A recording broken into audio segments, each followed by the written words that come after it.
ಜೈ ಹಿಂದ್. ನೋಡ್ರಿ, ನಾವು ಆಲ್ರೆಡಿ ಏನ್ ಮಾಡ್ತಿದ್ವಿ ಅಂತಂದ ಹೇಳಿದ್ರೆ ಹಿಸ್ಟ್ರಿ ಬಗ್ಗೆ ನಾವು ಡಿಸ್ಕಷನ್ ಮಾಡ್ತಾ ಇದ್ವಿ. ಎಲ್ರಿಗೂ ಶೇರ್ ಮಾಡ್ರಿ, ಅದೇ ತರ ಸಬ್ಸ್ಕ್ರೈಬ್ ಆಗಿ. ಜಿ ಕೆ ಕ್ವಶನ್ಸ್ ಗಳನ್ನ, ಟೈಮ್ ಲೈನ್ಸ್ ಗಳನ್ನ ನಾನು ಕಂಪ್ಲೀಟ್ ಆಗಿ ಕವರ್ ಮಾಡ್ಕೊಡ್ತೀನಿ.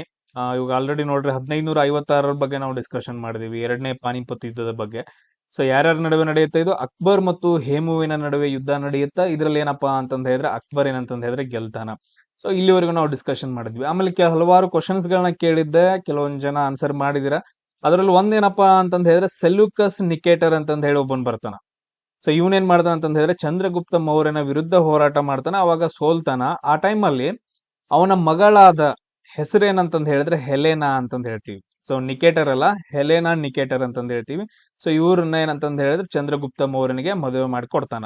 ಸೊ ಇಷ್ಟೇನಪ್ಪಾ ಅಂತಂದ ಹೇಳಿದ್ರೆ ಕ್ಲಿಯರ್ ಆಗಿರೋ ಪಾಯಿಂಟ್ಸ್ ಗಳು. ಅದಾದ ನಂತರ ನೆಕ್ಸ್ಟ್ ಬರುತ್ತೆ ತುಂಬಾ ಇಂಪಾರ್ಟೆಂಟ್ ಇನ್ನೊಂದು ಯುದ್ಧ ಯಾವ್ದಪ್ಪಾ ಅಂತಂದ ಹೇಳಿದ್ರೆ ಬ್ಯಾಟಲ್ ಆಫ್ ತಾಳಿಕೋಟೆ.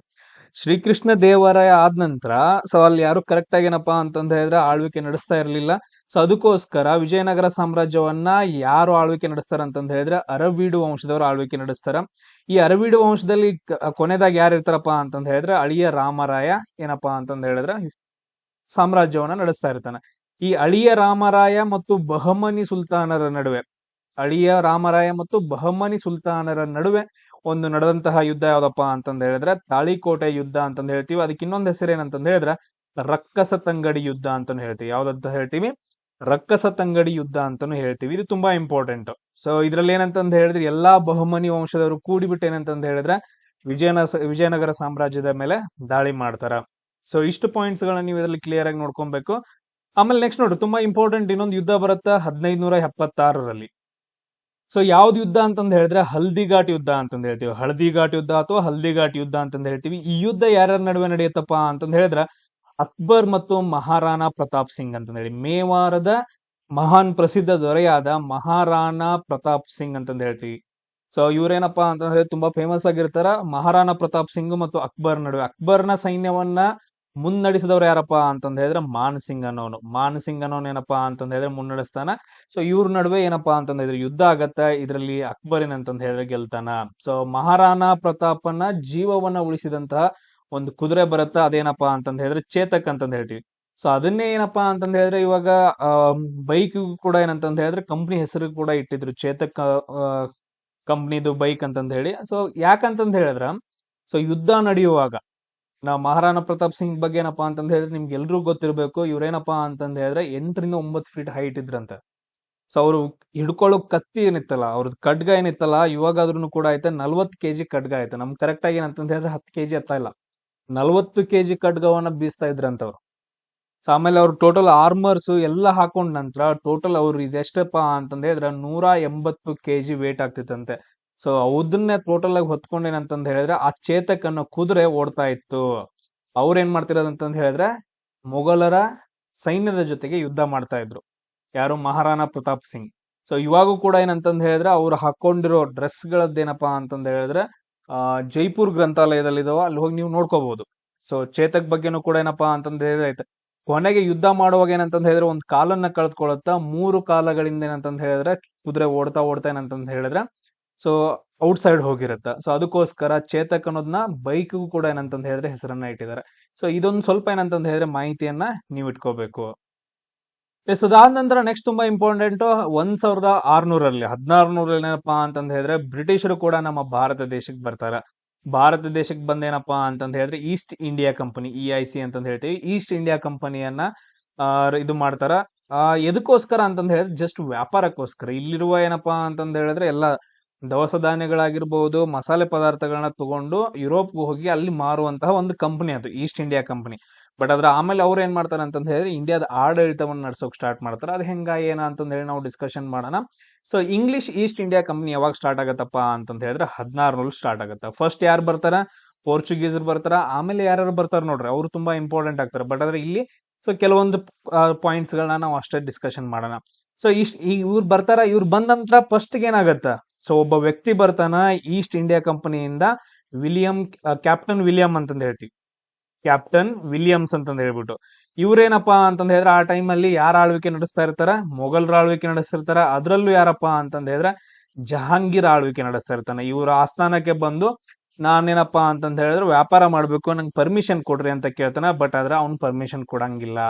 ಅದಾದ ನಂತರ ಕೆಲವು ವರ್ಷಗಳಾದ ನಂತರ 1615ರಲ್ಲಿ ಒಬ್ಬ ವ್ಯಕ್ತಿ ಬರ್ತಾನ, ಇಂಗ್ಲಿಷ್ ಅಧಿಕಾರಿ.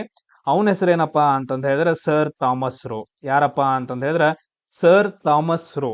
ಇವ್ರು ಏನ್ ಮಾಡ್ತಾರಪ್ಪಾ ಅಂತಂದ ಹೇಳಿದ್ರೆ ಜಹಾಂಗೀರ್ನ ಆಸ್ಥಾನದಲ್ಲಿ 1615ರಲ್ಲಿ ಜಹಾಂಗೀರ್ನ ಪರ್ಮಿಷನ್ ಅನ್ನ ತಗೊಂಡು ವ್ಯಾಪಾರ ಕೇಂದ್ರವನ್ನ ಸ್ಥಾಪನೆ ಮಾಡ್ತಾರ. ಅದೇ ಯಾವ್ದು ವ್ಯಾಪಾರ ಕೇಂದ್ರ ಅಂತಂದ ಹೇಳಿದ್ರೆ ಸೂರತ್ ಅಂತಂತ ಹೇಳ್ತೀವಿ. ಸೂರತ್ ಅಲ್ಲಿ ಮೊದಲ ವ್ಯಾಪಾರ ಕೇಂದ್ರವನ್ನ ಯಾರು ಸ್ಟಾರ್ಟ್ ಮಾಡ್ತಾರ? ಇಂಗ್ಲಿಷರು ಜಹಾಂಗೀರ್ನಿಂದ ಪರ್ಮಿಷನ್ ತಗೊಂಡ್ ಮಾಡ್ತಾರ. ಇಷ್ಟು ಪಾಯಿಂಟ್ಸ್ ಗಳನ್ನ ಏನಂತಂದ ಹೇಳಿದ್ರೆ ನೀವು ನೆನ್ಪಿಟ್ಕೊಳ್ಬೇಕು. ಜಹಾಂಗೀರ್ ಆದ ನಂತರ ಯಾರು ಬರ್ತಾರ? ಔರಂಗಜೇಬ್ ಬರ್ತಾನ. ಔರಂಗಜೇಬ್ ಆದ ನಂತರ ಮತ್ತೆ ಕೆಲವೊಂದು ಪಾಯಿಂಟ್ಸ್ ಗಳು ಬರ್ತಾವ ನೋಡ್ರಿ, ತುಂಬಾ ಇಂಪಾರ್ಟೆಂಟ್ ಆಗ್ತಾವ. ಜಹಾಂಗೀರ್ ಇದ್ದವೇನಪ್ಪಾ ಅಂತಂದ ಹೇಳಿದ್ರೆ ಒಬ್ಬ ಸಿಖ್ ಗುರುವನ್ನ ಏನ ಮಾಡ್ತಾನ ಅಂತಂದ ಹೇಳಿದ್ರೆ ಗಲ್ಲಿಗೇರಿಸ್ತಾನ. ಯಾವ ಗುರು ಅಂತಂದ ಹೇಳಿದ್ರೆ ಅರ್ಜುನ್ ದೇವ್ ಅಂತಂದ ಹೇಳ್ತೀವಿ. ಗುರು ಅರ್ಜುನ್ ದೇವರನ್ನ ಏನ್ ಮಾಡ್ತಾನ ಅಂತಂದ ಹೇಳಿದ್ರೆ ಶಹಜಹಾನ್ಗೆ ಹೆಲ್ಪ್ ಮಾಡ್ತಿದಾನ ಅಂತಂತ ಹೇಳ್ಬಿಟ್ಟು ಗಲ್ಲಿಗೇರಿಸ್ತಾನ. ಯಾರು? ಜಹಾಂಗೀರ್ ಅರ್ಜುನ್ ದೇವನನ್ನ. ಸೇಮ್ ಅದೇ ತರ ಇನ್ನೊಬ್ಬನ್ ಬರ್ತಾನೆ. ಯಾರಪ್ಪಾ ಅಂತಂದ ಹೇಳಿದ್ರೆ ಔರಂಗಜೇಬ್ ಕೂಡ ಏನಂತಂದ ಹೇಳಿದ್ರೆ ಒಬ್ಬ ಸಿಖ್ ಗುರುವನ್ನ ಕೊಲ್ತಾರ. ಆ ಗುರುವಿನ ಹೆಸರು ಏನಪ್ಪಾ ಅಂತಂದ ಹೇಳಿದ್ರೆ ಗುರು ತೇಜ್ ಬಹದ್ದೂರ್. ಯಾರಪ್ಪಾ ಅಂತಂದ ಹೇಳಿದ್ರೆ ಗುರು ತೇಜ್ ಬಹದ್ದೂರ್ನನ್ನ ಗಲ್ಲಿಗೇರಿಸ್ತಾರ. ಯಾರು? ಔರಂಗಜೇಬ್ ಗಲ್ಲಿಗೇರಿಸ್ತಾನ.